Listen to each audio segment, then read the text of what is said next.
Explain that a little bit. Sure. How does that neural net get set that way? Okay.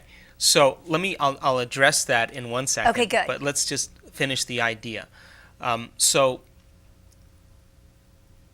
everybody has a belief in themselves.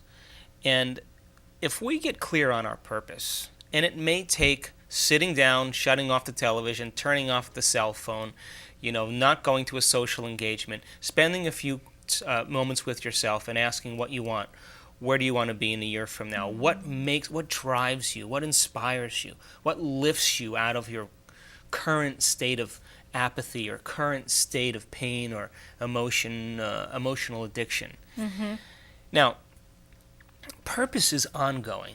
The soul's journey is ongoing. There's no end to purpose. Like you can have a purpose to go east, and there's always more east to go.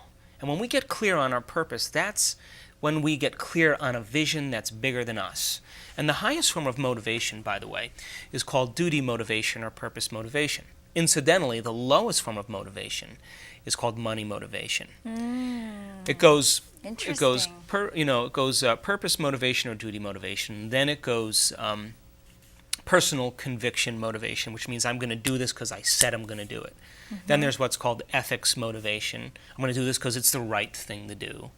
And then, of course, there's money motivation, which is the lowest form of motivation. Mm-hmm. But when we're clear on our purpose, all those other things have to fall into place. So if I have a purpose to go east, right, then I'm going to set goals up along the direction of east. I may go from here to Phoenix, and then from Phoenix to Santa Fe, mm-hmm. and then Santa Fe to Dallas, then from Dallas to Houston, from Houston to New Orleans.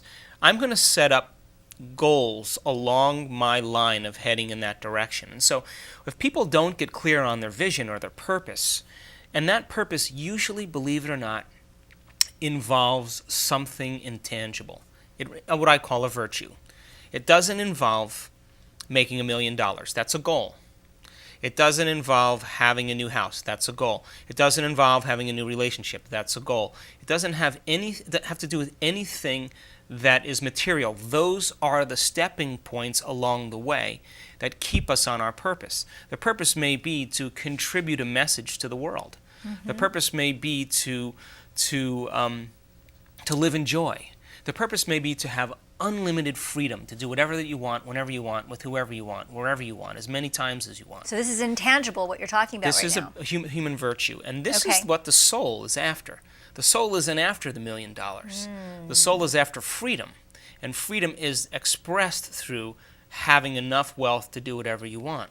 So I say to people, so what is it you want? Just forget about what you think you should say based on ethics, what your parents told you to do and you think you have some conviction to do. Forget about the amount of money. Because when most people begin to realize their goals and they get everything they want, all they want to do is contribute. When you have everything you want, you think about how am I going to make a difference to the world. Okay, so that's the first answer to your question. Now, the second answer to your question has to do with understanding that those voices that we hear in our head that talk us out of greatness every single day are just the thoughts that we've repeatedly fired in our brain over and over again based on some belief that was developed from some experience, from some past event that we've had with a person, a place, a thing, or a certain time. And that experience produced a very strong emotion that then we've begun to define ourselves as. So the person says, I want to be happy, I want to have wealth, I want to be free, I want to have a great business. And so they've thought certain thoughts over and over again, and the chemicals from those thoughts literally condition the body to have a different agenda. So they can say, I want to be wealthy, but the unconscious or subconscious realm in the body is, the body's unhappy because it's been trained to be unhappy, or to trained to live in lack, because the principle in neuroscience is nerve cells that fire together wire together. So if we're firing the same thoughts every single day and behaving and demonstrating the same actions, our brain stays status quo. Now, all of a sudden you say, I'm going to change. I'm going to make this resolution. Right. But now mind and body are actually working in opposition. the declarative mind, the conscious mind is saying, yes, I can see this intellectually. I can see it philosophically. I can understand it consciously. But my body has been conditioned to a different agenda of unhappiness or self-sabotage or unworthiness.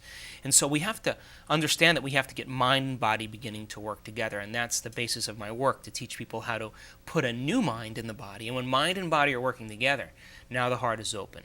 Now the person is very clear. Now the universe starts to show signs in their world. And flow starts to happen. And when we're in flow, it's easy, it's simple, we're there. It's just like you're not even thinking about what you're doing. But if you've done the work of unlearning the old attitude and unlearning the old programs, literally, the concept is if you can inhibit those or make conscious what was once unconscious, you're more apt to say, oh, that voice, that thought I had in my head, that's an old program.